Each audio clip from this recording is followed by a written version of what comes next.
ও good morning বন্ধুরা। তো দেখো কীরকম বৃষ্টি হচ্ছে আজকে সারাদিন। এই যে দোকানে যাবো বলে উঠেছি, বাইরে এসে দেখছি এখনও বৃষ্টি থামেনি। সব গুছিয়ে গাছিয়ে নিয়েছি, তবু বৃষ্টি থামার নাম নেই। যত ভাবছি যে বৃষ্টিটা কমলে বেরাবো, তাও বৃষ্টি কমার নাম নেই। দুদিন বন্ধ হয়ে গেল দোকান আমার বৃষ্টির জন্যে। একা সংসারটা চালাই, দোকান যদি বন্ধ হয় বন্ধুরা তাই কি করব বলো। সারাটা দিন এরকম বৃষ্টি হচ্ছে। আমাদের এখানে তো কালকে রাত্রি থেকে বৃষ্টি হচ্ছে।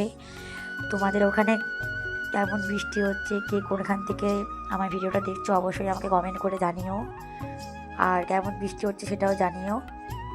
তো যাই হোক, নিজের জন্য একটু কড়া করে লাল চা করে নিলাম, আর একটু অল্প করে মুড়ি মেখে নিচ্ছি। সকালবেলা যেহেতু এখনও কেউ নেই, একাই রয়েছি, তাই ভাবলাম একটু বৌমাকে ফোন করে ডেকে নিই।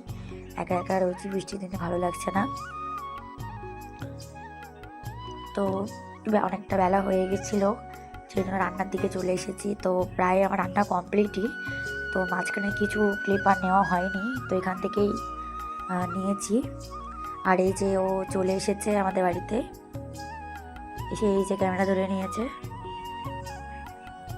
তো আমার রান্নাবান্না কমপ্লিট হয়ে যাওয়ার পরে স্নান টান করে নিয়েছিলাম, করে এই যে ভাত বাড়তে চলে এসেছি। গরম গরম ধোয়া ওটা ভাত বন্ধুরা।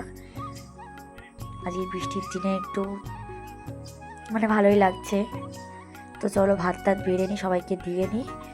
বন্ধুরা, যদি আমার এই ভিডিওটা ভালো লাগে অবশ্যই তোমরা লাইক, কমেন্ট, শেয়ার আর চ্যানেলটাকে সাবস্ক্রাইব করে দিও। তো আজকের মতন এইটুকুই, টাটা।